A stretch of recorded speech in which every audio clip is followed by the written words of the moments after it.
one, baby. I'm about to show them what a boss really about. What you here for? Strictly business. I'm bossed up. I'm bossed up. I got boss in my IV. Just check my ID, and that's why I be the H and I C. People despise me. My services ain't free. Ain't trying to hear your story, homie. Cop me, no please. In high school, corner, quarterback. Nowadays, corner, quarter sack. Keep that on the low. Rappers turning into rats. Try snitching on they self. DEA ransack. What's good? What's poppin'? Your boys are back in the building. It's a football Friday. We doubled up. I was on PBT last night with my boy Moo, so we just gonna carry that thing on over here today. We're a little late. Moo had to pick up little Moolages and last day of school, so I know how that goes. School activities, final days, spirit days and whatnot. I got a cheerleader. I got a kindergartner that's promoting to the first grade. So it was a really busy week this week, but I'm proud of my babies, man. Proud of them. Dad work always comes first. Um, let's get it. We're gonna have an entertaining show today. We're gonna laugh. Like I said, the football content is still coming in slowly, so we just got we kind of got to make some stuff up as we go along. So you know how we do lately. We like to get into the trending topics. We're gonna start off firstly. Um, thank you, Marshall Mathers, Slim Shady, blessed us last night, dropped Houdini last night. Gen Z, sit this one out. This is not for you. Sit this one out. I know a lot of his bars went over y'all head because y'all stupid and y'all listen to music like I be telling y'all. But track was fire, okay? Was crazy. I was watching the reactors going through it today. It's This is Slim Shady. This is not Eminem. This is not Marshall Mathers. This is Slim Shady. That is a totally different animal that y'all are not ready for. Okay. I knew the Megan Thee Stallion bar was going to catch some heat from some of y'all because y'all are dumb, but it's cool. It's cool. There's more coming for y'all, just so y'all know. Most definitely. Most definitely. Right. Because we'll get into a few other music ventures later on in the show, but listening to this one, like you said, this is Slim. Okay, this is the real Slim Shady. Please stand up. Okay, this isn't Marshall. You know what I'm saying? This isn't M. You know what I mean? This is Slim. Okay, this is Slim from 8 Mile. All right. This is the reason why I said, right, it doesn't matter who you pick in the Drake or Kendrick beef. Okay, real hip hop is back. Okay, real hip hop is back where motherfuckers is hopping in the booth and dropping tracks. Okay, niggas is starting to rap again. Okay, and even Eminem, y'all not gonna leave me out of this, bro. I'm rapping. I'm finna show y'all who I really am, and I love this, bro. This was a big time for music, bro. I love this. Okay, I'm loving the bars that people are throwing out, the shots, the people coming for people on tracks, and motherfuckers like, damn, hold on, wait, what did I do? You didn't do nothing. You don't got to do nothing because it's rap beat, it's competition, it's music, and I'm calling you out because your head is fat. Now say something about me so we can keep it going. Exactly, 100%. And keeping it on the music front, me and Mullis would love to deep dive into the music more, and we will.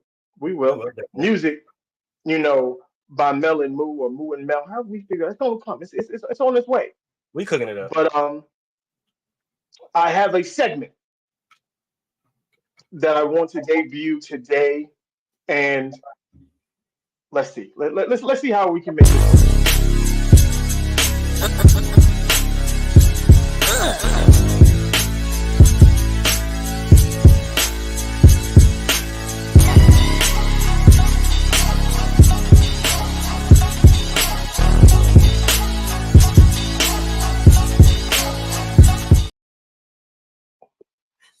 Yeah, I like that. Yeah, I like that a lot. So I like that a lot. This is a segment we're going to introduce to the show. It's called Catch This Fade. It can mean a lot of different things. It's very vague, and it's vague on purpose.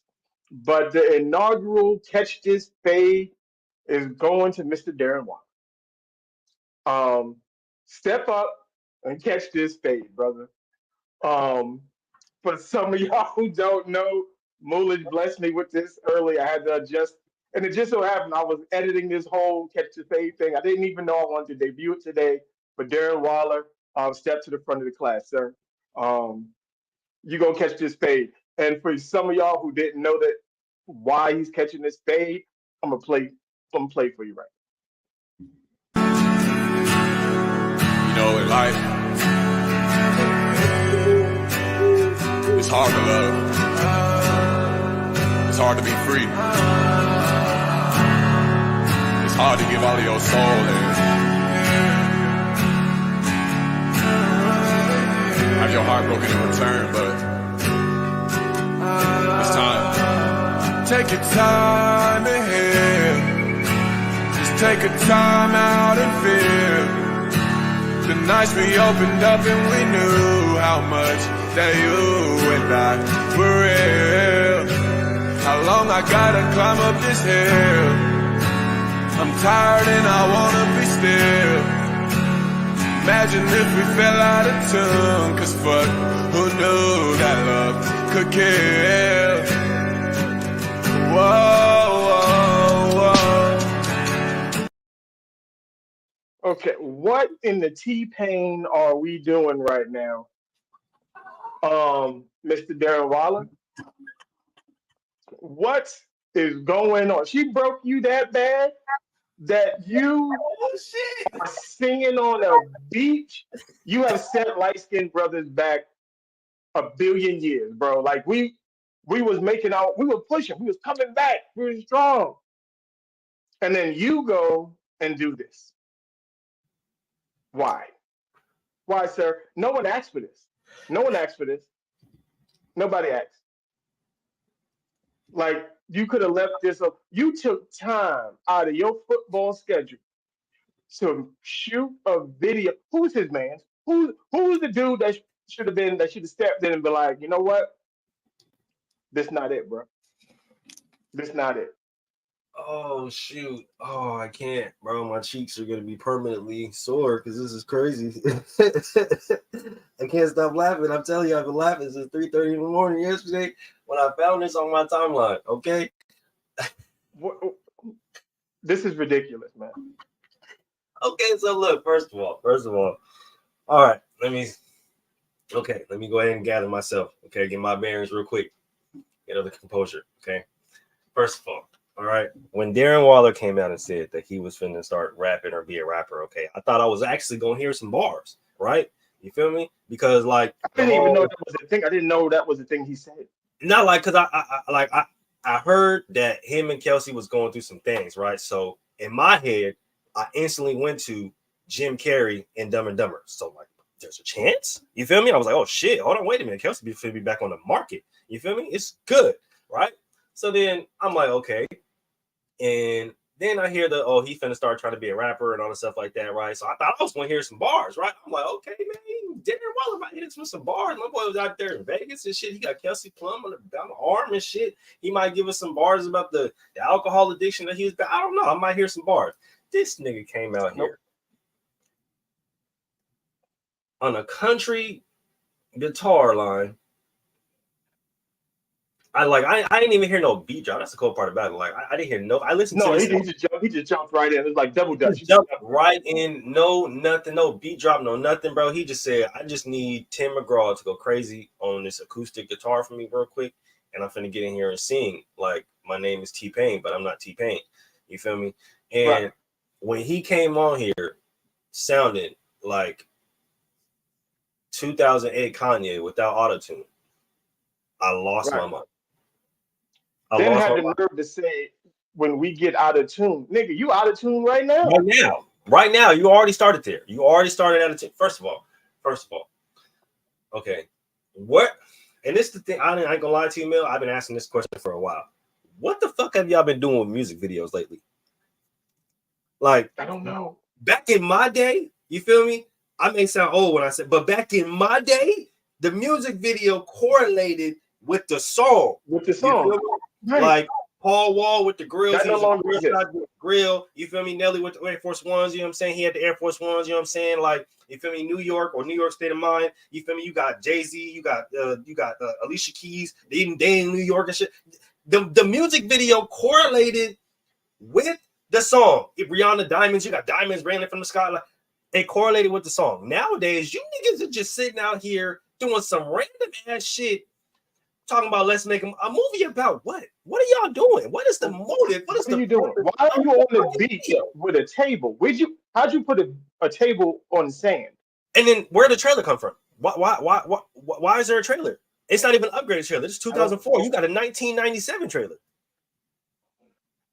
I don't know. It was bad. It was all bad. Like, if we didn't know anything, we know why Kelsey Plum left you now. First of all, I'm not even gonna lie to you. First of all, I blame Josh McDaniels. I'm not even gonna lie. I blame Josh McDaniels. I blame Josh McDaniels. You know what? The origin of all of this is Josh McDaniels. It's Josh McDaniels. This is all Josh McDaniels' fault. McDaniels, bro, because this nigga was all Josh McDaniels before he left Las Vegas. He wasn't like this. He wasn't like this. He was perfectly normal in Vegas. And went to New York and then got to singing and you know what it is? You know what it is? I'm gonna take ownership of this. I'm gonna take, you know what? As a New Yorker, I'm going to take full responsibility of this, because motherfuckers come from everywhere and they think they can go to New York because they hear everybody rapping and shit, that they can rap too. No, you can't.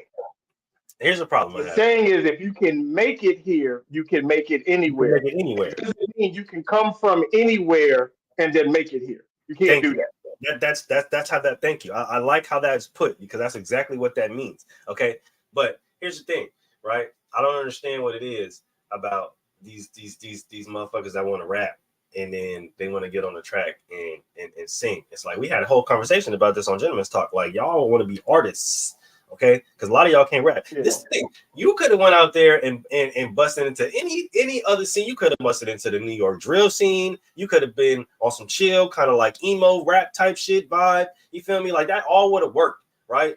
But you decided to bust out into like an emo kind of 2007 Kanye. Like, I don't even know. And then, like, what was the part where, like, y'all hugged and shit at the end, and then, like, she stabbed you in the back, and then, like, you was, like, supposed to die, but you ain't die. You feel me? Like, you got hit with the waves and shit, and I know your ass is finna get up because, like, nigga, you look like you was about to get up. You feel me? Look, it's blink and spit the water out. Like, he was supposed to die. What happened? I don't know, man. This is, so we know acting is not your strong suit. I ain't gonna lie to you, because if you were supposed to die right there, nigga, I swear I seen you get up at the end of the video. Like, I know I seen your ass get up. We did. Your ass in the face too hard. We did. I wasn't ready for that. So, keeping up with catching fades. We talked about this for the last month and a half.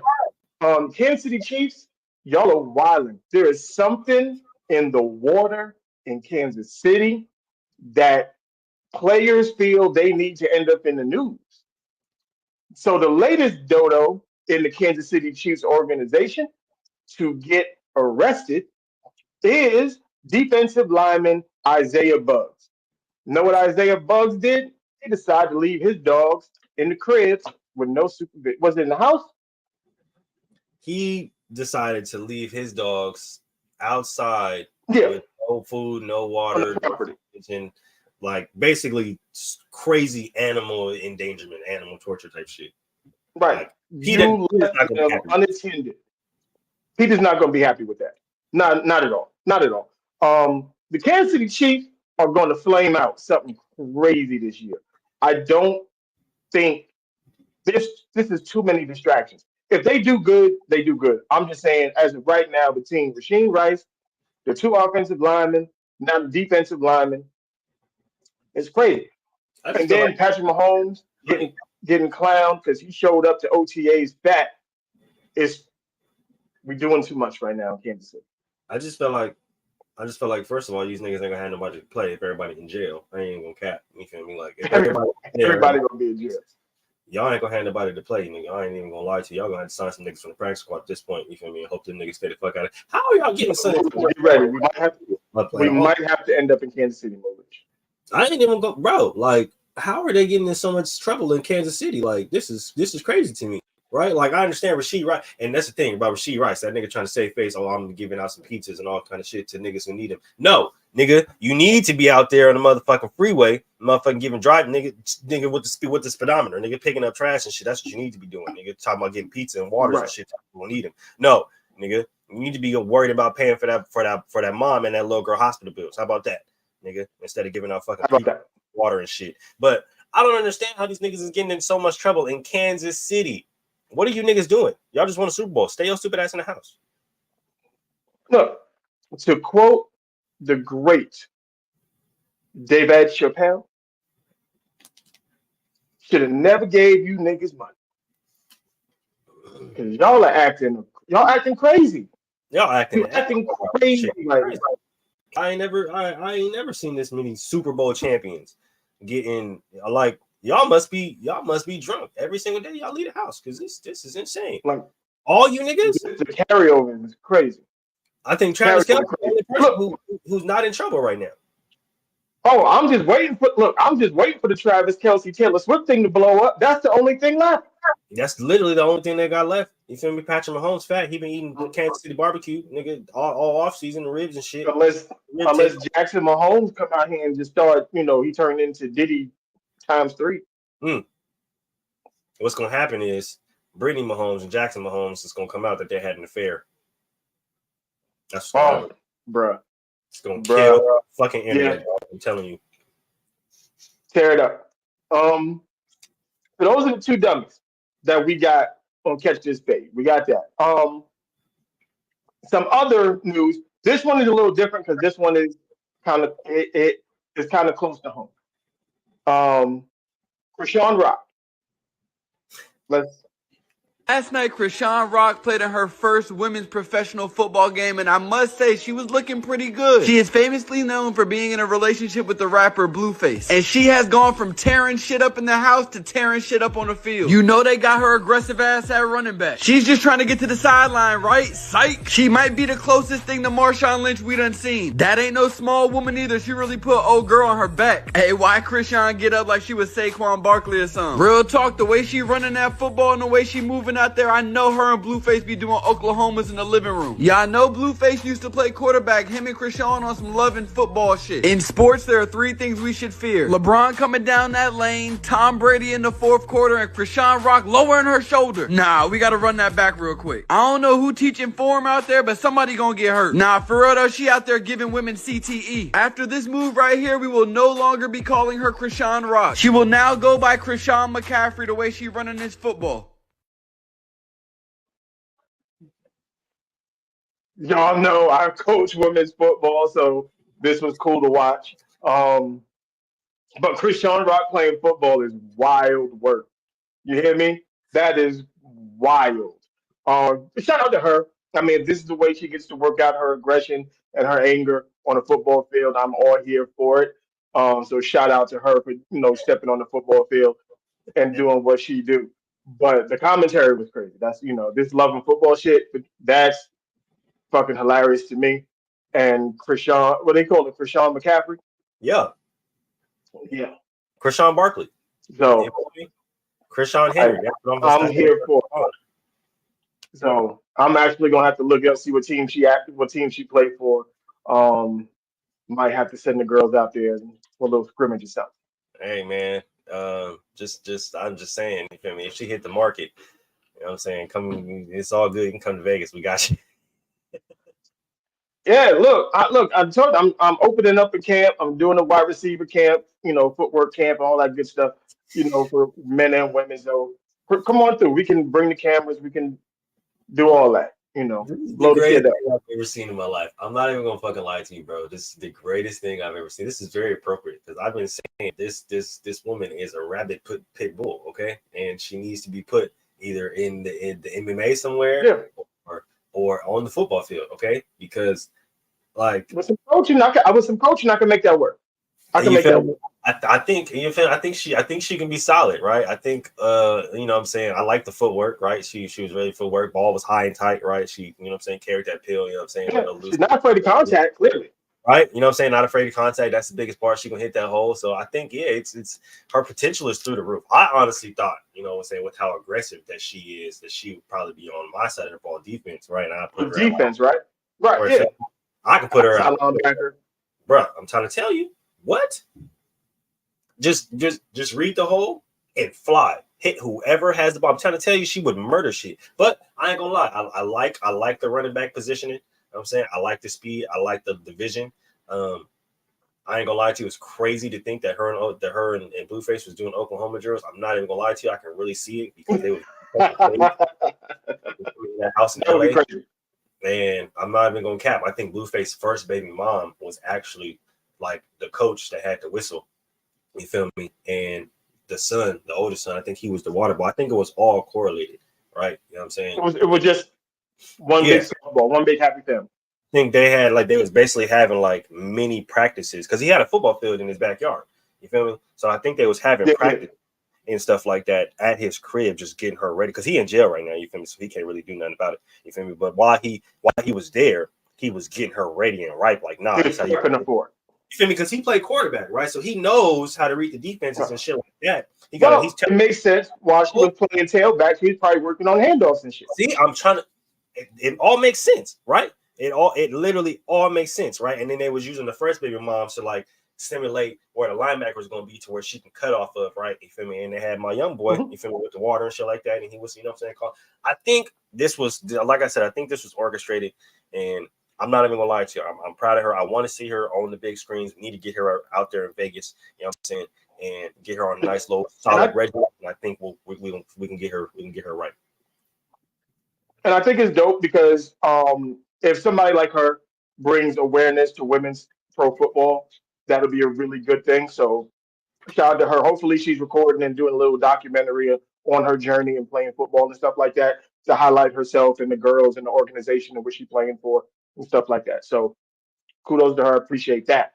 As long as y'all stop rapping, I ain't gonna lie to you. As long as you stop rapping. If you can actually rap, don't do rap. I ain't gonna lie to you. But if you a part of the little bad girls club or the bad bitches club or the bad bitches street club where y'all just be fighting and shit like that, I call it the bad girls fight club where y'all don't talk about fight club. You feel me? But if you part of that little group, the baddie shit, you feel me, that y'all be watching on Tidal or whatever the fuck that fucking stupid ass shit is, stop rapping. Okay, y'all need to go play football. Okay, that's what y'all need to do. Y'all got too much aggression, too much fucking energy. Okay, since y'all want to be fighting and shit, take your shit on the field like Rashawn did and fight on the field. Okay, take all that aggression out on the field. All right, and hold on, Mel, before we move on, hold on, wait, one more thing, right? One more thing. I love how all these basketball players and track motherfuckers got something to say about football and can't put on a motherfucking helmet and shoulder pad. With how easy it is, you feel me? Because we seen Krishan did it, right? With how easy it is, right? We got Krishan out here playing football, but you bitch ass niggas want to sit behind motherfucking podcasts and microphones and cameras and shit talking about. Oh, they're not gonna do it. They're not gonna do it. That's all I wanted to say. That's all I wanted to say. We had women out here that's willing to put on helmet and shoulder pads before a lot of these grown ass professional athletes that have so much to say about succeeding in another sport. But I'm gonna go ahead and leave it at that. Yeah, no, they're not gonna do it. Let's get to Damian Woody's comments about Aaron Rodgers. I actually agree with Damian Woody on this.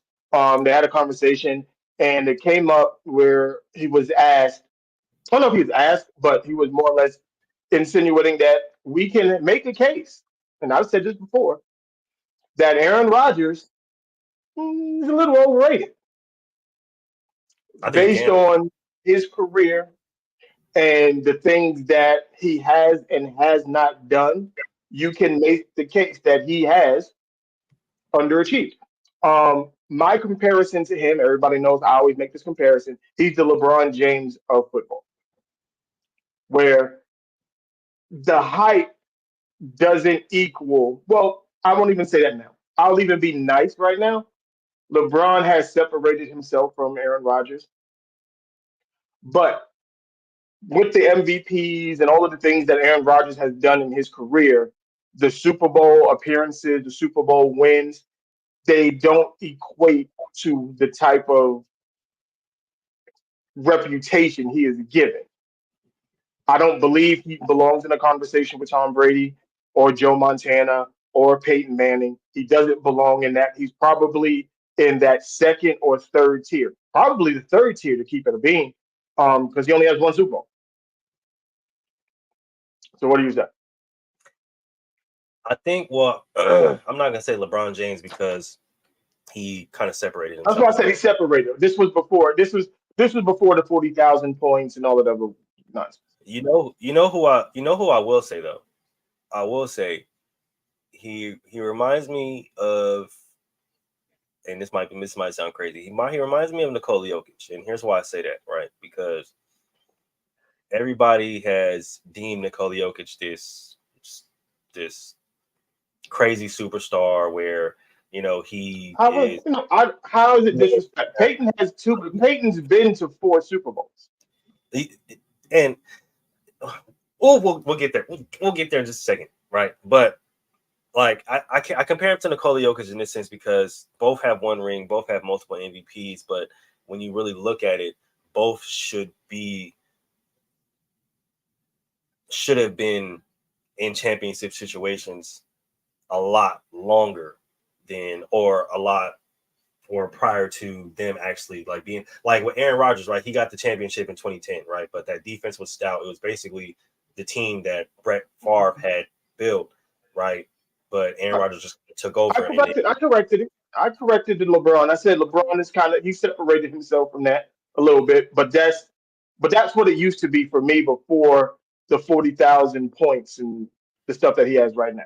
Yeah, but I can understand that comparison. It's just like for me, like it's just with the championships and all the accolades and stuff like that. It's just like Aaron Rodgers is different because he doesn't have the championships that LeBron has. He has the championship, right? So like comparing him is just for me like I'm looking somebody like I'm looking at somebody like Bill Walton. I'm not even gonna lie to you. And as good as Bill Walton was, right? Like Super Bowl MVP, right? Super Bowl winner, right? Bill had injuries, so we're not going to build. Yeah, exactly. Bill had injuries, but at the same time, Aaron Rodgers had injuries, right? Same thing. Like he had injuries that derailed him and shit like that. Oh well, the shoulder this year, and then he just shit the bed. He just shit the bed in the playoffs. Shit the bed in the playoffs because and that's another thing, right? But because even with Bill Walton, if you really like paid attention to old school basketball like that, yeah, Bill Walton was a dog, but there was a lot of times in the playoffs where he just shit the bed. You feel me? So like outside of the year that he won with the Blazers, and then outside of the years that he was sixth man of the year and won with the Celtics, like there were a lot of times where he was getting hurt, right? He just wasn't kind of showing up because of the nagging injuries or because of this or because of that. So like that's the reason why I kind of threw that comparison out, because to me, like they're both guys who are regarded in high standard, but it's like y'all really didn't accomplish what you guys were supposed to accomplish when you were in the league.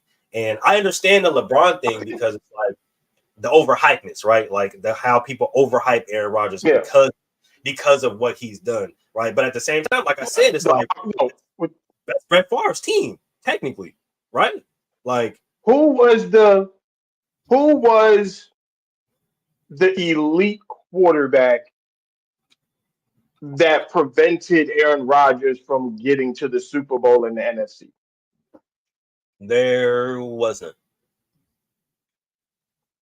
That's like, and I think that's the problem. Is like we understood when Peyton and Brady were going back and forth, and you had Phillip Rivers, you had, you know what I mean? Like you had a bunch of other elite QBs in the AFC that you had to hit your head up against. Same thing with right now when you got Lamar, you got Josh Allen, you got Mahomes. You know what I mean? You're gonna have Herbert, you're gonna have Lawrence, you're gonna have those guys. Who the heck was that in the NFC? Because y'all don't get Eli no credit. Y'all don't get Eli no credit. Say is the year that he faced Brady and the Bucks. That was it. That's the only time he's faced ample competition as far as quarterback. And that was what, like 2 years ago? Like 3 years ago now. 2-3 years ago? Yeah, because Brady won the championship in 2021. because I should look it up to see who the heck he lost to in the playoffs. Because you lost to like Jimmy Garoppolo and them type Yeah, of well, dudes. well, I know 1 year that they were the number 1 seed, and they had the Niners at Lambeau. They didn't even score an offensive touchdown. They lost strictly pure defense. Like they didn't score an offensive touchdown. Neither did the Niners, but the Niners scored a special teams touchdown. That's the reason they won in the game. Prior to that, they had the number 1 seed again, but who did they lose to? The Vikings this time. Like they lost to somebody, but yeah, no, like Yeah, you didn't lose to any. They constantly lose before they go to the NFC Championship or lose in the NFC Championship. Like it's just like you're constantly not showing up in these games, but in the regular season, you're MVP, this and that. So it's like it's valid, and a lot of people know like Aaron Rodgers is my favorite quarterback, right? He's my favorite quarterback in the league, right, outside of Lamar Jackson. But like I've been saying this about A-Rod, like in order for him to be in that upper echelon to where like Mel, like you said, like the Peytons, the Tom Brady's, the Joe Montanas, right? Like you have to win another Super Bowl, bro. Like you have to. I think he has to. I don't even think it's just one though, because I know Peyton has 2, but he went there 4 times. That's true. And if it wasn't for a good Tracy Porter play, he would probably have 3. You know what I'm saying? So it's like because DBs get paid to make plays too, guys. I don't know if y'all remember that. Right. It's like Eli's got 2, but Eli's 2 are heavy because he beat Brady twice. Now that shit holds weight. You got Joe. Yeah, like those are heavy. So, it's like, like he's slightly overrated based on the production and his play in the playoffs. I think a lot of people fell in love with Aaron Rodgers because of the way he throws the football. Like, like how Dan Marino was, right? How just his talent. Just this talent, right? His just the pure talent, the way he throws the football. It's the way it looks, the way it comes out, the way he can fit balls in the tight spots. It's absolutely crazy, right? But when you look at it and really start to dissect the game, it's like if you're constantly not showing up in big moments, then you can't be regarded as one of these top guys that are showing up in big moments and that have the hardware to prove it. Right. So we'll wait and see because the talk is, well, if he can win a Super Bowl with the Jets, that'll elevate him into rare air. I'm like, true, but you still got to go win that Super Bowl. Like you still got to go do that. I said this years ago, prior to even the Jets deal. I literally said if he wants to be regarded in the upper echelon of quarterbacks in NFL history, he has to win another Super Bowl. This was way back in 2012, 2011, 2013 time, right? Yeah. So now that you're 40, if you don't cap off at least one more, I don't know what to tell you, big dog. I'm not even gonna lie to you. You're down with the Joe Namath and stuff like that. Right. He gonna have to definitely do that. So now let's get to the meat and potatoes of this entire show. What I did the doc on. Us as youngsters growing up, we don't know better. We really don't know no better. As we're young sports fans and we're growing up, we see athletes on TV. We don't know if they're good or not. We don't know. Certain players just gravitate to us. And then we get older and then we realize them motherfuckers was ass. Like they really weren't that good. I don't even know why I like them. And I don't even say ass. I don't want to disrespect somebody. I don't want to disrespect these players because those were our favorite players growing up. Okay? Yeah. And it started on Instagram. It was like, you can't hold on. I want to get the quote completely. I want to get the quote right. Here we go.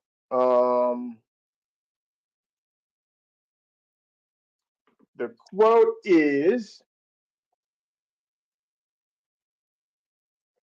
"Nobody understands the bond between a boy and the mediocre wide receiver, but we'll say players, he watched when he was 9 years old." Now, growing up in New York, I was never a Giants or Jets fan. Never that. But I had favorite players on those teams. And I thought that those players were way better than they were. Told you last night on PBT, I would fight you over Dave Meggett. I would fight you. I would argue about how Dave Meggett should have been the starting running back for the New York Giants his entire career. Rodney Hampton sucked. Otis Anderson is trash. They need to put Dave Meggett in the game. Look, every time he touched the ball, 5-yard run here. It's 3rd and 10. They give him a draw. He gets the first down. They hit him with a screen. Boom. Dave Meggett. Then I got old. And then I realized he was just an okay player. Not a starter, but I like Dave Meggett. This is my guy. Also, another guy in the Giants. Shout out, to Mark Ingram Jr., but Mark Ingram Sr. was probably the definition of a mediocre wide receiver. And I thought him and Stephen Baker, I thought you couldn't tell me they weren't like dope, like amazing wide receivers. Them motherfuckers was trash. But I liked him. I used to watch him all the time. I really thought that they were really good wide receivers, and they weren't. They really weren't. I ain't gonna lie to you. I feel this so heavily because, like, growing up, this before I had a growth spurt, right? I used to be really short, right? So I always wanted to play running back, right? So my favorite players at the time were one, Napoleon Kaufman, right? A lot of people don't remember him, but he was on the Raiders really early on in his career. Bro, I thought him at Washington was the doggiest of dogs out, bro. And he went to school at Washington, so I'm like, oh yeah, West Coast kid. I'm talking big shit. Bro was not it, bro. I ain't gonna lie to you, dog. But at least Napoleon Kaufman, there was injuries is what really messed him up. At least he was. Because every time he was nice, though. He always get hurt, bro. He can't even stay healthy. I'm like, but you be healthy. My boy be going crazy. I couldn't never really say that because he was always hurt, bro. So that shit used to piss me off, dog. Oh my god. I used to have crazy debates about my boy. You want to know the craziest? Shout out to my cousin Eric because I'm gonna clip this up and I'm gonna post this on Facebook because me and him. You want to talk about the most mid argument in the world of mid arguments? Me and him used to argue who was the better wide receiver between Rocket Ishmael and Desmond Howard. Goodness gracious. Those were our two dudes. Them two we argue. Oh, Rocket this, Rocket that. I go in with Desmond. Look at the catch. Look at the dive. Look at this. Look at this. Both these niggas got to the pros. Even though Des won a Super Bowl MVP, he didn't do it as a wide receiver. He didn't do it. My nigga, though. We respect Des, though, because what he did, you know what I'm saying? Like, we respect Des, man. Like, Des, I get it. You know what I'm saying? He ain't necessarily transition. Coming out of college, I thought he was going to be the one. I'm like, listen here, bro. Fuck Jerry Rice, all the niggas. Dez is up. Never happened, bro. Never happened. Shit. You want to know who the receiver that I thought that was going to be like that for me? James Jett, bro. Because he was a track guy. You know what I'm saying? Yes. That was my guy, bro. I thought James Jett was finna be him. I'm like, oh, he's a track nigga. This nigga hot. This nigga finna be out there moving. Ain't nobody finna what? Bro, I got another one. There was a receiver that played for the Bears. And this is crazy that I'm actually saying this out loud is a Bears wide receiver that I thought was good. Some of y'all motherfuckers, most of y'all probably gonna be too young to know who this person is. But if you go get Tecmo Bowl, he's on the game. Dennis Gentry. Trash, dog. Oh my gosh. Bro was You big talk trash. about Oh, mid. shit. I don't know why I liked him so much. You couldn't say nothing about Dennis Gentry to me. Nothing. I would fight you. Fight you. Goodness gracious. 100%. Oh my gosh, bro was so fucking mid, bro. Goodness gracious, dog. And Mid. we really used to Mid. go hard for these niggas too, bro. Like, man, hell no. You gonna have to see me. We went. That's my favorite player. What do you mean? You know, quarterback. Then there's quarterbacks. I used to listen here, man. Being young, there was a level of you really put your heart on your sleeve, and you went to war for these dudes, not knowing that you are going to war for a bump. Like you have no idea. All you know is they play for your favorite team, or it's just something about them. You just gravitate to them. You don't even know what it is, but you did. Mark Rippon.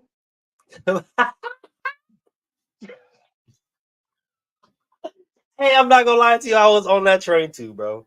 I was on that train too, dog. Oh my gosh. You couldn't tell, we played for quarterback for my team, so I had to ride for Mark Rippon. But you realize when you get older, he was trash. Like, what was I thinking? Ass, bro. Oh my gosh. Oh my gosh, bro. That nigga was so fucking. Oh my goodness gracious. That's crazy. Yep. That's wild. Like DBs, I'm a sucker for DBs too. Man, Philip Buchanan had a fucking chokehold. Philip Buchanan was definitely one. Philip Buchanan was one. There's one. Okay, y'all don't. So like I said, some people I'm gonna mention because like I said, it's when I was little. So when I was little, some of y'all niggas wasn't alive. So you're not gonna relate to some of these dudes. But Bobby Taylor. Bobby Taylor played cornerback for the Philadelphia Eagles.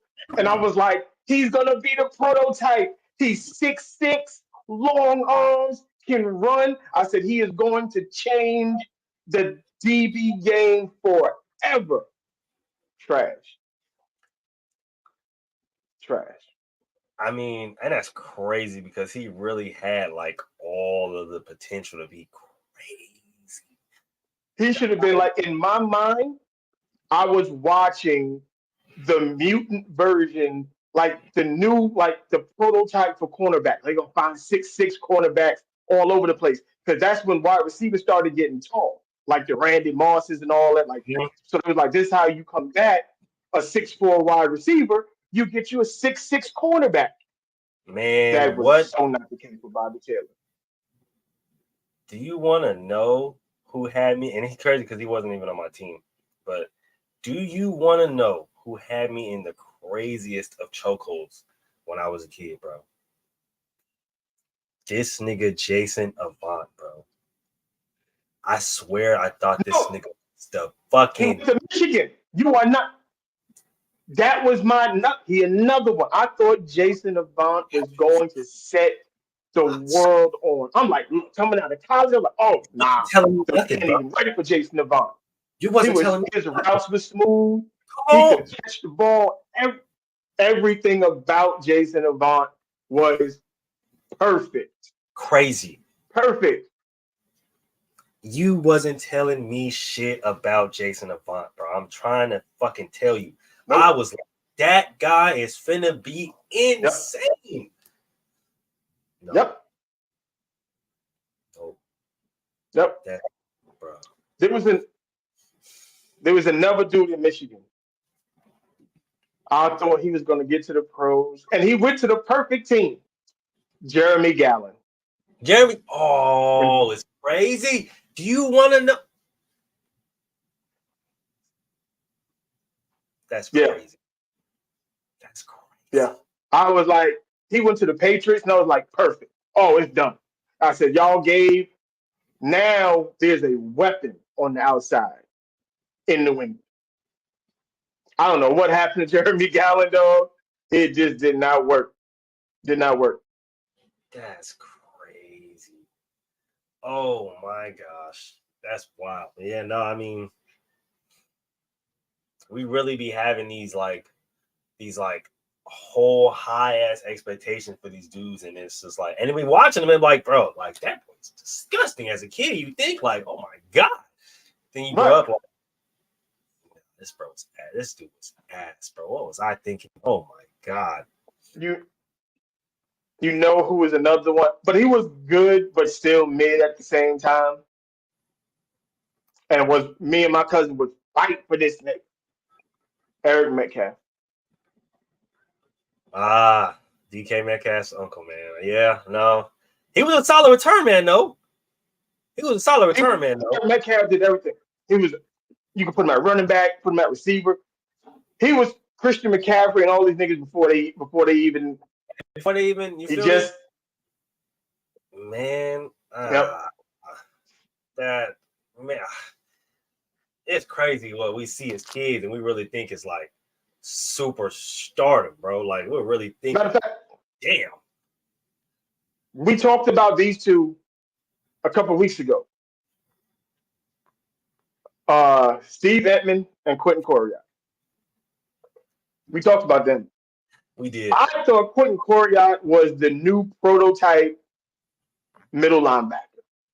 Like, for me, he was Alvin Mack in real life. Go watch the program if you don't know who Alvin Mack is. I was going to say, go watch the program if you know, okay? Oh, shoot. Damn, that's crazy. Oh, my gosh. Yeah, no, I mean, the things we do for our favorite players at the time, bro, because Charlie Garner had me in a fucking headlock when I was a goddamn kid. Oh, Charlie Garner had everybody in vice grip. Bro, right here, bro. And I was like, I literally got into so many fights about Charlie Garner, bro, at school, bro. Especially during that Super Bowl run. I was like, you not telling me shit about this man. This is the best running back in the league. You and me both. Charlie, I'm like, that is easily the best running back ever. Look at the speed. Look at the speed. Look at the move. The catch. You can do everything. Yeah, no, what you want to tell me shit, bro? You wasn't telling me shit, bro. Another one who I would die on that hill. My boy, Joey Porter. Joey Porter had me in a fucking chokehold, bro. And I remember him getting demolished by Sean Taylor, rest in peace. And I was just like, damn. That's not good. Know another one? Here's another, because you mentioned Sean Taylor, but there's a guy who played next to Sean Taylor and LaRon Landry, I would tell you, top 5 safety in the league. He could hit, he could that. I was dying on that hill with LaRon Landry. Dying. I did the same thing with Taylor Mays. Do not get me started on Taylor Mays. Listen here. For anybody who don't know who Taylor Mays is, you want to know who is if you was to build a safety, if you was going to build a safety, him and Sean Taylor are the prototypes. Him and Sean Taylor. You're talking about 6'2", 230, running 4.3s, can cover like a cornerback, hit like a linebacker, all of that shit. Beautiful. And Taylor Mays, he bounced around from team to team to team. And I was like, if he gonna make it happen, I promise you. He played at USC. Watch him in USC. And there's no way you didn't think he was gonna be the greatest safety that ever played the game. I swear, you watched that boy at USC, you really thought coming into the league he was going to be the most disgusting safety of all time. Nobody was ever going to tell he was going to break all the records, be the most hard-hitting safety, get all the picks. Like, the hype behind this kid was crazy. Beyond crazy. Nothing. You know what? And he couldn't do shit when he. God damn it. You want to know another one, bro? This nigga pissed me off, too, because I thought this nigga was going to be the truth. I thought he was going to be the truth. The Black Mamba himself, DeAnthony fucking Thomas. Oh, nigga. Nick. See, I didn't think. Okay, with DeAnthony, I always thought he was too small. I always thought he was gonna be too small. I always thought he was gonna be small too, but I'm like, bro, y'all can do something with it. Something with this nigga. He was a him. There's two guys that I say that they played football at the wrong time. DeAnthony Thomas and Tavon Austin. Yep. They played at the wrong time because the things that, like, if they were in the NFL today, right now. oh, you got no answer for these two niggas. Zero answers. They were the ultimate Swiss Army knife. That is so fucking disgusting, bro. That would be so even Percy Harvin in today's game. Percy Harvin. Y'all thought Dio is crazy. Shoot, even to keep it a bean, Devin Hester. Y'all lucky he got too old. Y'all lucky he got too old at the time he did when he finally decided to switch to receiver. Oh my god. Cordell Patterson, he got too old now. Like Patterson. Mm-hmm. Yeah, like there's a couple guys that even for as good as Marshall Faulk was, if he would have played now, he'd be disgusting. behind oh god. Behind these O lines now? Oh my goodness, bro. And how these niggas don't like to tackle down yet. What? With like, he would oh my goodness gracious. Yeah, like he would be nuts. There was a running back. My cousin Eric, he'll tell you right now. I thought this motherfucker was dope. Play for Washington, Ricky Irvins. Oh, like, everything about Ricky Irvins was like, you know what I mean? Like nice. When he wore his jersey, his pads. I was just like, yeah, he liked that. He liked that. And he would get off every once in a while, but he was the definition of mid as mid could get. I lied to myself about Ricky Irvins. Oh my gosh, that shit is crazy. Because you definitely thought these guys were like the most insane motherfuckers ever, bro, and they were not at all. It's crazy. No. I thought I thought Kevin Boss was finna be the coldest tight end for the Raiders, bro. 6'6", like 245, 250. Smooth, solid routes, bro. High pointed the ball. We got him right after they won the Super Bowl. I was like, oh yeah, this nigga finna be nice. What? No. There was a bunch of niggas. And like I said, most of them come from like, I don't even know why I like most of these motherfuckers. It's weird. Like Al Toon, I thought Al Toon was one of the dopest wide receivers ever. Al Toon was not that good. Yeah. He wasn't. I thought Louis Murphy was a dog, nigga. I was like, nigga, we got Louis Murphy, nigga, one DHB, both them. No, bruh, you want to know? Oh, Riddell Anthony. God damn it! Him if I see him on. I ain't gonna lie. Bro. That man right there, I almost flew to wherever he was at, bro, to talk to him personally. Like, bro, what is happening right now?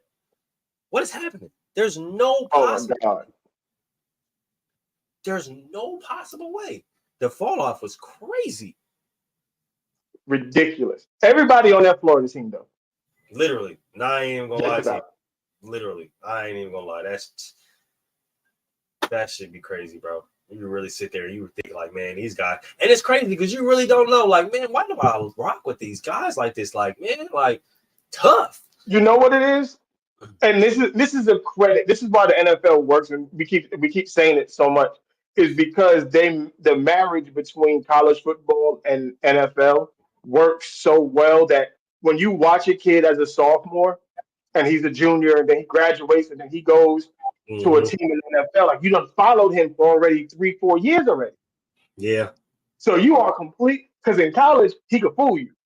In college he could fool you. So by the time he gets to the pros, you already invested. You got to see him get off. You gotta see it through. You gotta see it through. You Got to see it through, my boy. It's my God. I gotta see him through, man. I know he's gonna be crazy. I just know it. Nah, he's not. No, motherfucker fall right on his face. Yeah, he's not. I'm sorry. That's not how that's gonna go.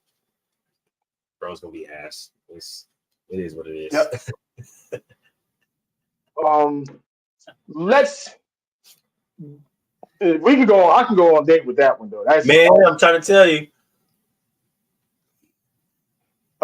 Let's go. Let's do AFC, NFC East projections here. Yeah.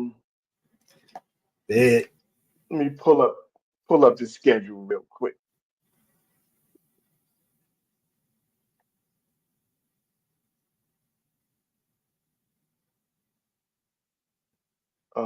Let's see.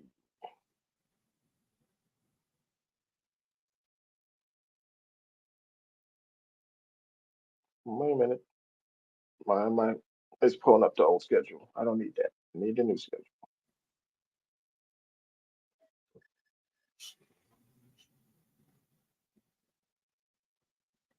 Okay. So we'll start off with the Buffalo Bills first.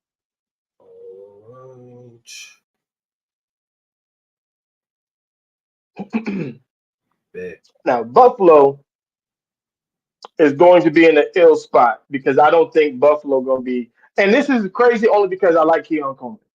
Yep. I feel you on that one. I feel you on that.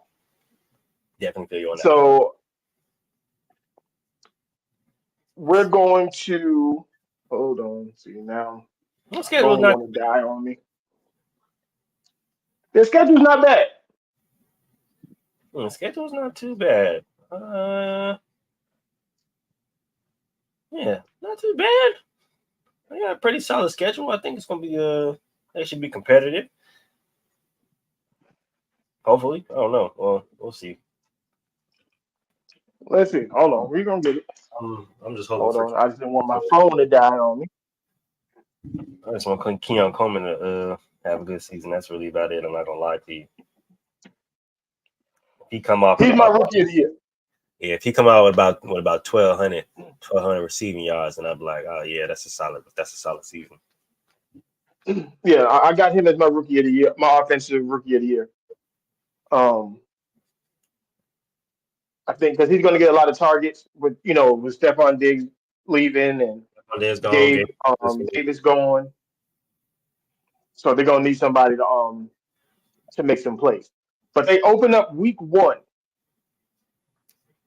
with Sunshine, who I think just signed a contract extension, so he's going to be in Jacksonville for a minute. I think. I'm not sure. I saw something about him signing extension. I don't know if he signed it or not. But we're not gonna do predictions. Just gonna look at their schedule and then we'll get the numbers and all that stuff later. But they open up with Jacksonville, week 1, week 2, Baltimore, Texans in week 3, Jets in week 4. Jeez. Okay, they might come out the gate on 4. Because you got Jacksonville, Baltimore, Houston, and then the Jets. That's tough. Then you get a break with Tennessee. You got Seattle, the Dolphins. Dolphins we're going to get to. They're an intriguing team. Indianapolis, Kansas City, San Francisco, the Rams, Lions, Patriots, Jets, and then Patriots again. They got a tough-ass schedule. It looked like they only got like a couple gimmies. Now I would even call them gimmies. I would just say, damn, Tennessee and the Colts are like the only 2 gimmies on their schedule. Well, no, they play the Cardinals too. So I think I skip the Cardinals. No, they play the Cardinals in preseason. This schedule is mad weird, but let me see. Yeah, they played the Cardinals at the first game of the preseason. Texas. Oh shit. Well, I don't know if they beat the Colts either. I'm not even gonna lie to you. The way they looked last year was just Gardner Minshew and that defense. They retooling a little bit. Yeah, I don't know about that. I don't know if they. I don't know if they get. I can't. I don't trust AR-15 to make it to week 6. That's a valid point, but I do trust that coach over there because that coach is that he's proven that he knows what the fuck he's doing. So I don't know. That one might be a toss-up game because the Colts are always a tough out. They're always some. The way this is looking, I'm gonna keep it a bean. I don't think Buffalo makes the playoffs this season. Oh, they're definitely not making the playoffs next year. That's definitely out. I just hope Keon Coleman has a good season. Yeah, definitely not making the playoffs next year. I think Keon Coleman has a good season, but I don't. Them making the playoffs was very, very light right now. Then matter of fact, no, I think I fucked up. No, they do play the Cardinals week 1. I looked at it wrong. The schedule looked goofy, like you said. Yeah, so they play the Cardinals week 1, and then the Dolphins week 2. I still don't see them. And then I still don't see them making the playoffs. So I'm not gonna lie, this schedule is mad tough. Their schedule is brutal. It is brutal. Like that's a tough ass schedule. Yeah, that's mad tough, bro. That's crazy. Yeah, Josh Allen gonna have to do a lot of balling this year. I'm not gonna lie to you. If everybody's gonna hold him in the regards that he's a top 5 quarterback in the NBA, NFL, he's gonna have to play like it this year. Because I'm not gonna lie to you, it's not looking good. That schedule rough. That's rough. Then we take a fly down to Miami. They open up with Jacksonville. Then Buffalo week 2. Seahawks, Titans, Patriots, Colts, Cardinals, Bills, Rams, Raiders, Patriots, Packers, Jets, Texans, 49ers, Browns, and then they end the season with the Jets. All of this with the Dolphins, in my opinion, it all rests on the armor too. You bring in Odell, you got Tyreek, you got Waddle, you got the running back, so you still got Achane, you still got Mostert. The offensive line is good. You got the tight end. The defense is still solid. They picked up a couple key pieces as well. It's all in how the quarterback plays. Yeah, honestly, I think it's that's fair. It's going to go back. It's really just going to come down to the quarterback and how his arm holds up. Honestly, because right. And if they can keep and their schedule is pretty. They can keep the back end of their schedule is nuts. Yeah, no, the back end of that is 1, 2, 3, 4, 5. Their last 6 games, Packers, Jets, Texans, 49ers, Browns, Jets is crazy. That's insane. I'm not even gonna lie to you. Shit, you can even throw the fucking Patriots in there too because Patriots need that defense. And I kind of held the Patriots only because I don't know what that offense is gonna look like. I know the defense is gonna be pretty good, but I didn't want to add that. Yeah, I'm not gonna lie to you. There's certain whispers right now that the certain team is not high on Drake May. Which we had our say about that bullshit. We did talk about that. Everybody say we was wrong. There was a lot of back and forth on a certain app, but just going off what we heard, Mm-hmm. Right. So, let's move on to the New York Football Jets. We're coming back with a healthy Aaron Rodgers. We'll see what he does. They open up against the 49ers. Greeny was not happy about that at all. I'm pretty sure he wasn't. That nigga never played good against the 49ers, ever. The only time he one time in the fucking regular season where he freaking celebrated so fucking hard they lost, and they got that's the season they lost in the postseason and didn't score offensive touchdown. So So they got they opened up with the 49ers, then Titans, Patriots, Broncos, Vikings, that Vikings game is Bills, Steelers. That's the London game. Yeah. Bills, Steelers, Patriots, Texans, Cardinals, Colts, Seahawks, Dolphins, Jags, Jets, Bills, and then Jets. Their schedule is light. I was gonna say they kind of everybody.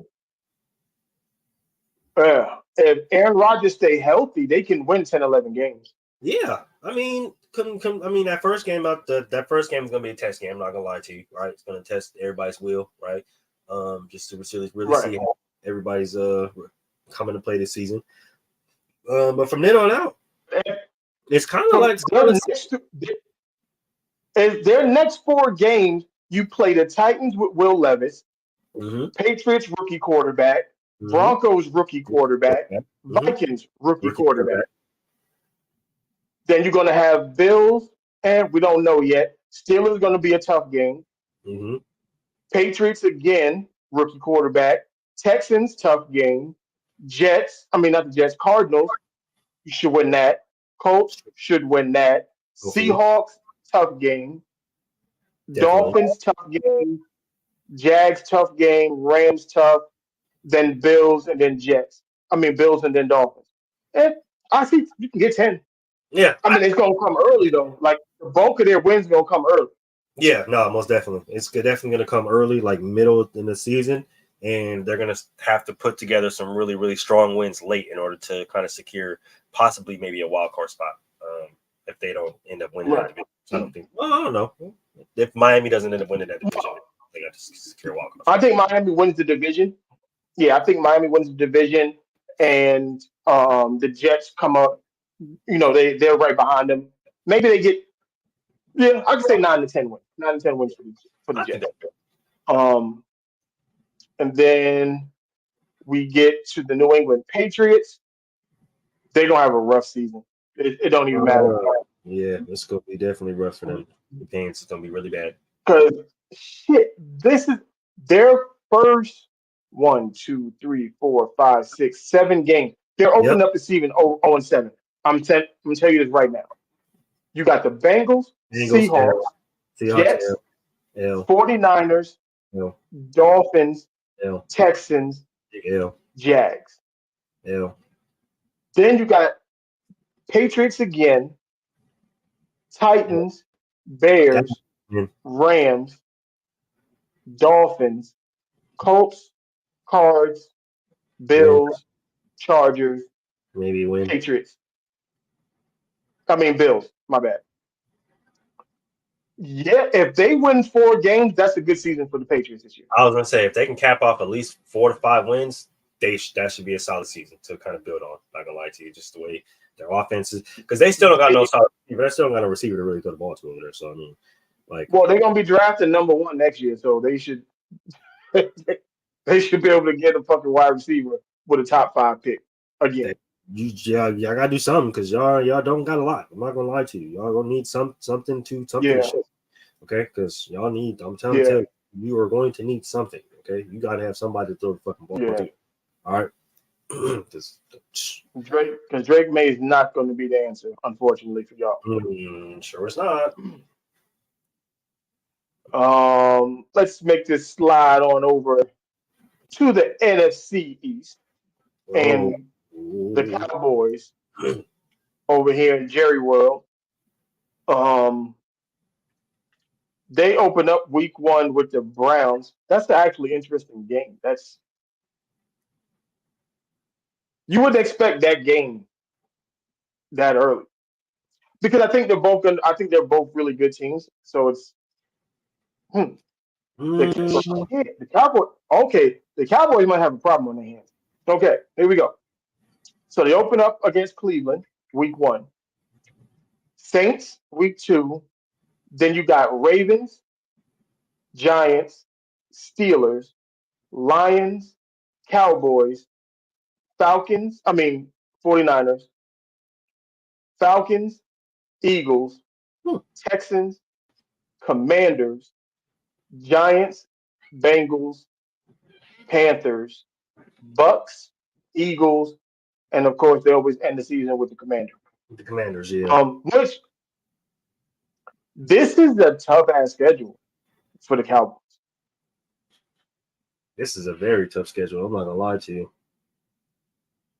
because every team that they are playing, and this is no gas, and this is when I say every team that they are playing is going to have a top 10 defense. Browns, Saints, most likely. Browns, Saints, Ravens. Y'all can, and most people, y'all can sleep on the Giants if you want. That's going to be a top 10 defense this year. Literally. The Steelers, Lions, Falcons, 49ers, the Falcons, Eagles, Texans.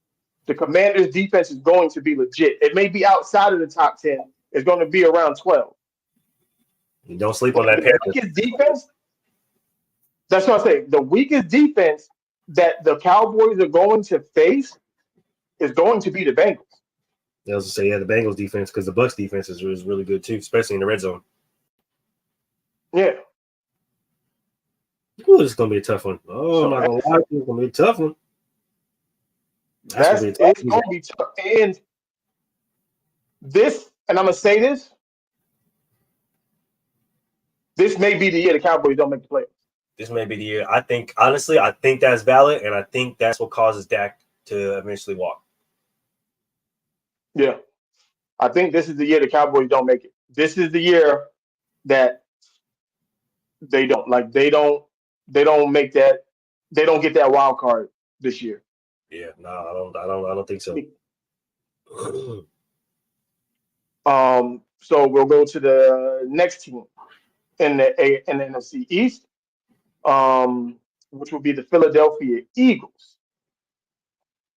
This is another team I think is going to have a whole bunch of turmoil that's not going to be as good as previous years, just my opinion.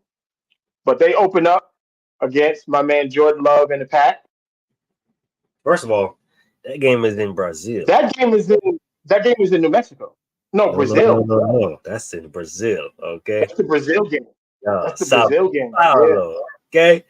I don't know, man. I think it's gonna be a lot of distracting natures out there. Okay. They couldn't send me to Brazil. That's all I'm saying. Yeah, it's gonna be a lot of distracting natures out there. It's gonna be a lot of things wobbling and waggling. Okay. And wagging. Okay. Stay focused, gentlemen. That's all I can say. Stay focused, or at least try to, because stay focused. So they got the Pack in week 1, Falcons in week 2, Saints, Buccaneers, Browns, Giants, Bengals, Jags, Cowboys, Commanders, Rams, Ravens, Panthers, Steelers, Commanders, Eagles. They play the Eagles. I mean Cowboys and Giants. Okay, I messed it up. Cowboys and Giants to end up the season. So they play literally their last 3 games are all division games.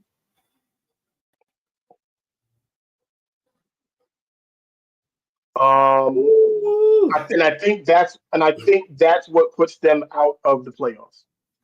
I think they fare better than last year, mainly because you got Saquon. So if he, stays healthy, then I think they're probably it just depends on their fucking coaching. If he decides to actually want to coach and not, show his fucking nuts all fucking game or all season. So I think that with the kind of retools that they did on defense,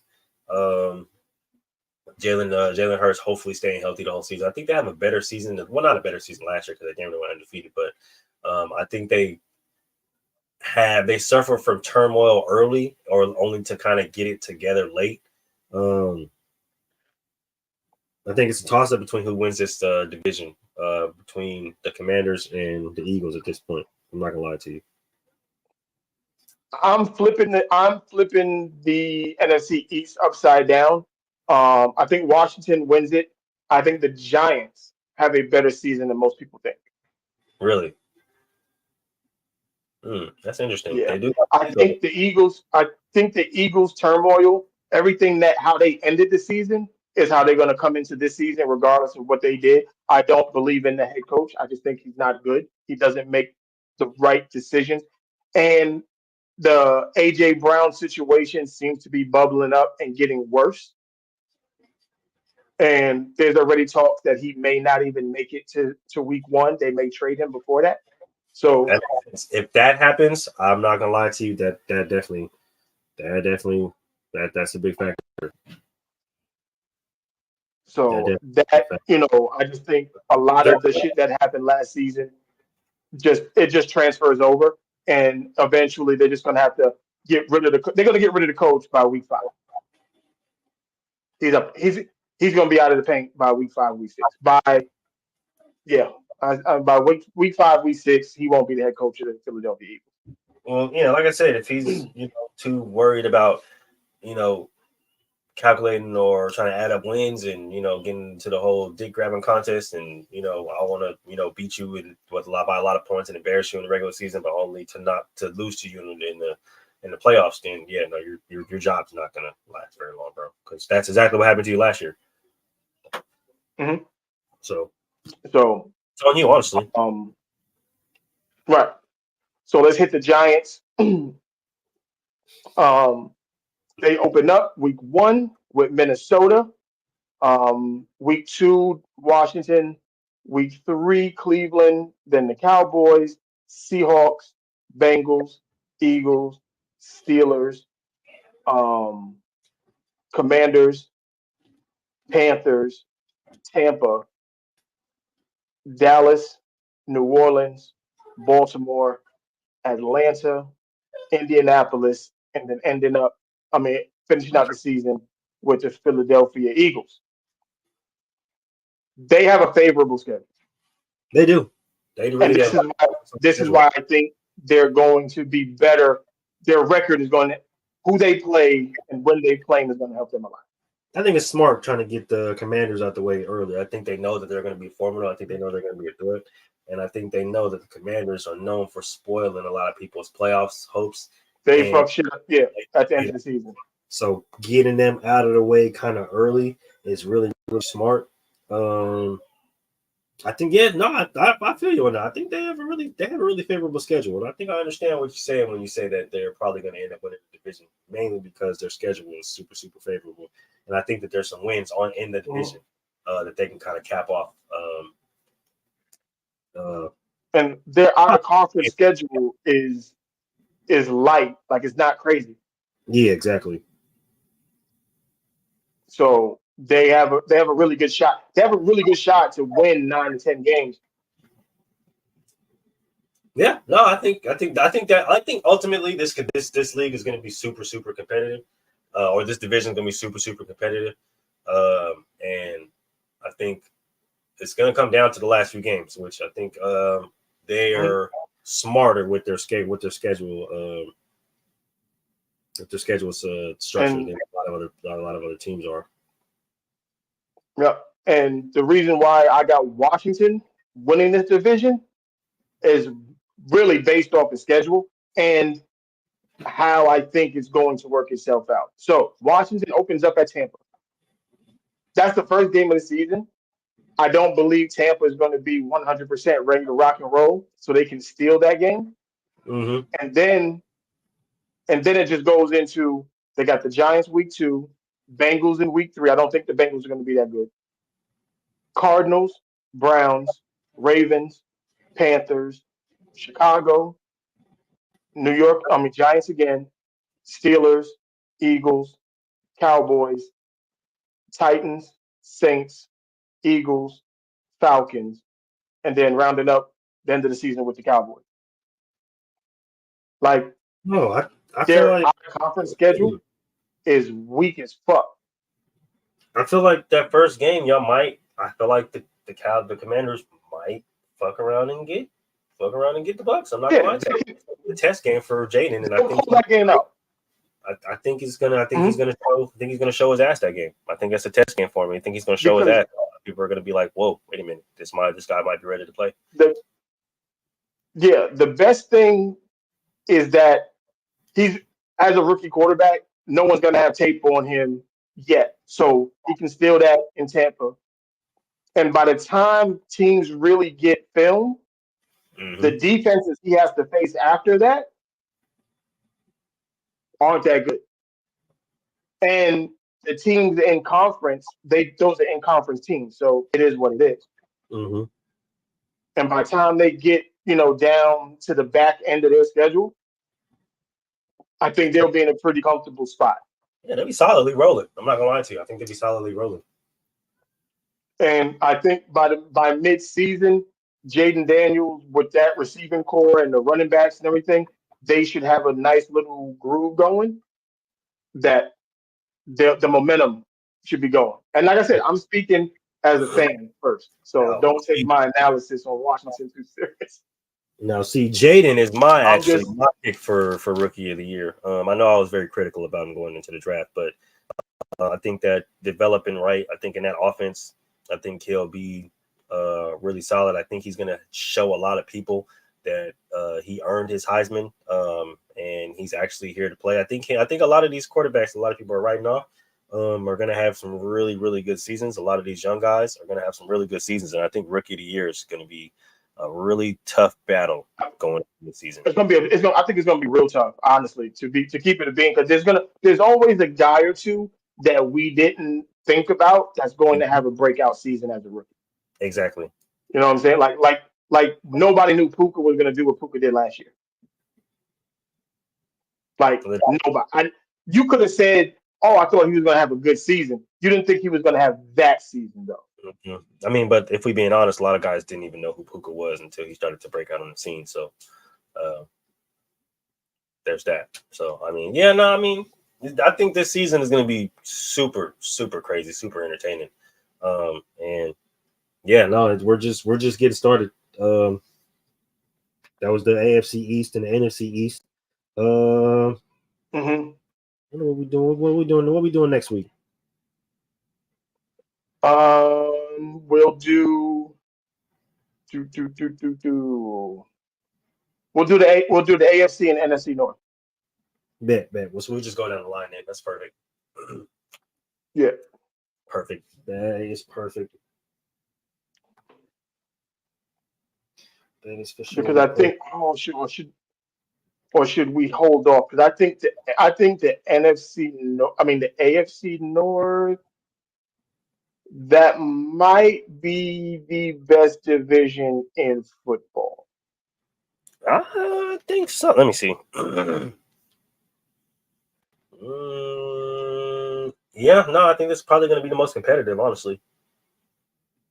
But I will say this though. People better not sleep on the AFC South, man. I think that division is the AFC South is. I think it's going to be top heavy. I think that's going to be a fight between Jacksonville and Houston. And the only reason why I say that is because they both from last year. Houston's obviously they both have the potential to win in 12 games, like the both of them. Oh yeah, most definitely. Like Houston's obviously going to get better. Jacksonville, they're going to get better because they're going to be healthier. If Anthony Richardson can stay healthy the whole season, Indianapolis is going to look better.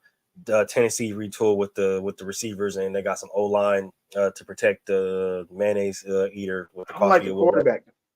I don't like the nigga eat mayonnaise with his coffee. I don't like him either. So, but I think that just based on what they were able to do last year and how I don't know, because they don't got Mike Vrabel no more. So I don't know. I think that team might be in for a disaster. And like I said, the identity of that team is totally different now. Yeah. I don't know. Let me see. Who's the head coach over there now? That is a good. I don't know who the fuck the coach is for Tennessee. Yeah, because I'm genuinely confused. Let me see. Oh, they hired Brian Callahan as their head coach. That's interesting. Oh, All right. Yeah, I don't know. Sure. That is what it is. I'm not. Kylan Butler's offensive assistant. Bill Callahan, his dad, I'm assuming, is the offensive line coach. Nick Holt, offensive coordinator. Bo Hardegee has the quarterbacks, which is interesting because he just came from the Raiders, so that should be interesting. I don't think that's probably the right move, honestly, but we'll see. Yeah. Denard Wilson is the defensive coordinator. Yeah. No, never mind. I don't know. I think that team or that division is going to be very, very three circlage, right? I think three of those teams are going to be oddly competitive, but that Tennessee Titans team, they're going to struggle with to really find what kind of team they really are. Until further notice, I can't say nothing positive about Tennessee yet. I can't, not yet. I mean, they got some good receivers. They got a good receiver core. I'm not gonna lie to you, but that's other than that, I really don't see nothing else positive about that team. Yeah, good wide receiver core with a shitty quarterback. I mean, that's nothing. Quarterback eat mayonnaise. What can you do? That part. And it's coffee. With his coffee, that is. Diabolical. Maybe when he was younger, he tried to get like whipped cream and then grabbed the mayonnaise, and then he just been stuck with that ever since. I don't know. I can't make because I don't know why you would do that on purpose. I don't care your reasonings, sir. The fact that you're still doing it and you did it on live television, you deserved to be jailed, okay, for at least 30 days to what you're doing. It is diabolical on so many levels. But that's the show. Like I said, I still want to. Like I said, there's a lot of good music coming out. Me and Mullen definitely want to get into this. Besides, okay, you was in the comments the other day when I was on General Store. Oh yeah, most definitely. What was wrong with my Cardi B having either the first or second greatest female rap album ever? I don't think anything was necessarily wrong with it. I think she has a valid case, but I think it's all at the end of the day. I think it's all subjective, right? You're gonna pick, who you definitely vibe with the most, right? And I think when it came to Cardi, as fire as that album was, I just don't think that you can hold that much weight with only two albums. And I've been stout on this point. I don't think you can hold that much. I'm not talking about her as an artist. That's what Mike DJ was saying. I wasn't talking about her as an artist being the second best artist. I'm just saying that album, that body of work, outside of the Miseducation of Lauryn Hill, is the best female album ever. And the reason why I say of the content, good. The reason why I say for me, I can't put it up there because I need something else to compare to down the line, right? Like that's the first album, right? And the first album we all know is supposed to be absolutely fire, absolutely amazing, right? But then the second album, right? I think Invasion of Privacy, that's what it was, right? Something like that. Mm-hmm. No, that's the first one. That's the first one, right? So then the second album, or just all of the singles and stuff like that. It's like I get it, most definitely. I feel you. I understand how the first album is supposed to be stout, supposed to be top notch. Most definitely, I don't take nothing away from it, but I need something else from your own catalog to compare it to before I can be like, you know what? Nah, like that shit was her best work though, nigga. Like, because if you're looking at it down the line, you feel me? Not saying that her other work wasn't fire, but compared to that Joan right there, I don't know, man. Y'all feel me? Y'all don't know. You feel me? That's just for me. That's just how I think when I look at discography. Well, see, because I'm not talking about discography. I'm just talking about that one album against Nicki's first album or albums, whatever she's done. Her album against Lauryn Hill, because Lauryn Hill only had two albums. Well, if we being real, one really, but say we being honest, one, but yeah, one. Just like we want to be technical and canceled out here. We're coming from Lauren, but I'm just saying, guys. I'm just saying the album itself, like the album in the singular body. I just think from top to bottom, like the content, because for me, she gave me everything that I would want from a female artist. and she was very introspective in what it means to be a woman going through bullshit. Like she didn't. It just wasn't all boss bitch shit and twerking music. It was very how it was everything. It was her stripper music. It was her vulnerable girl moments. It was the New York club banger. It was a bunch. It was a dope body of work. And I definitely understand that. And the reason why I say, like, as far as discography goes, for me personally, like I need another album, right? Like you carry so much weight on that album. I'm like, all right, bet. I need another one. You feel me? And that, like I said, I'm just speaking for me personally. I'm not saying like this is for the overall ranking or the rank. I'm just saying like, okay, for me to regard that as your best album, I need another one. You feel me? You gotta give me another one, G, so I can be like, okay, now I'm listening to this one, I'm listening to this one, and this one's gas. Don't get me wrong, Cardi, I love it. It's fire, but it ain't that one though. That one over there, that one on that pedestal up there, because that one was crazy. Not saying this one ain't crazy, but comparing it to your first one, I don't know if it's up there like that. You feel me? And that's the reason why I say, like, even for Nicki, like, she can't be regarded as one of the best female rappers to me personally, because it's like, well, your catalog that long. Yo, this for me, this, like I said, this is just rules for me. Your discography not that long. You feel me? I need more work so I can compare it to your shit, not the other nigga shit. I need to compare it to your shit so I can be like, okay, bet. Now we doing the shit with all your albums, and I'm trying to come out with the best album of your shit is. Bet I came up with this one. Now I can take that album and put it up against all the other albums who I considered legends or who are all their best albums. And now we can see who got the best album. That's just how I do it with music. But I know a lot of niggas is different. A lot of people, compile the list differently. But just for me, I need another album that I can compare it to so I can be like, all right, bro, because hold on, wait a minute. That second album was crazy, and that motherfucker might be better than Invasion of Privacy. So we might have to do some talking. You know what I'm saying? Like, compare and contrast. I need a little conversation before I'm like, yeah, we're gonna do it. It's for shit. You feel me? But I'm always gonna take Cardi. We're gonna do it because, well, that's 100%. I'm gonna do the same thing. More reason. I already talked to my brother, so we gonna work. I want to do like a music pod. So I'm with it. You already know you win. So yeah, you already know. I'm with it, but, man. I got the rappers and producers and directors and shit too. So it's battle rappers and all stuff. So we can get it popping. Oh yeah, like so this is like I said, we always cooking. We always in the kitchen with the fire on high cooking something. So with that being said, we appreciate everybody coming through, the chat coming through, Spotify, music, everybody on Facebook. Facebook has been blowing up for us. I appreciate every single person that comes through on Facebook. Right? Yes, sir. We appreciate that. So we're gonna keep blowing that up. Instagram is next. We're gonna try and start going live on IG so that we can get that stuff over there. If I can add the TikTok, we're gonna have every social media link ready to rock and roll to get this thing popping. So keep coming through. We appreciate you 100%. Mind you, Monday, basket to basket, getting ready for the NBA finals. So definitely tune in for them.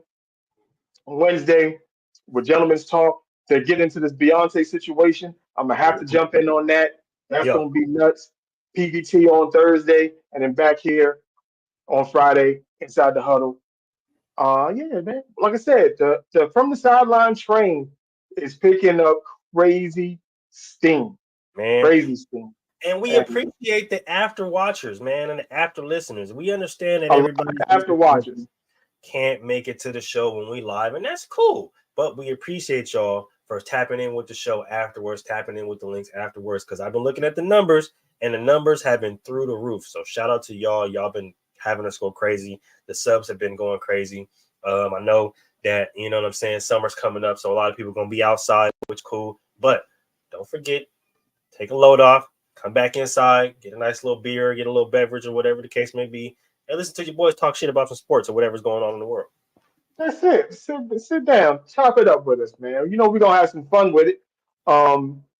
Definitely. And then also, and another thing, a lot of y'all have definitely been listening, leaving comments. I've been watching the comments in PVT on Gentlemen's Talk, Basket to Basket, in our comment section.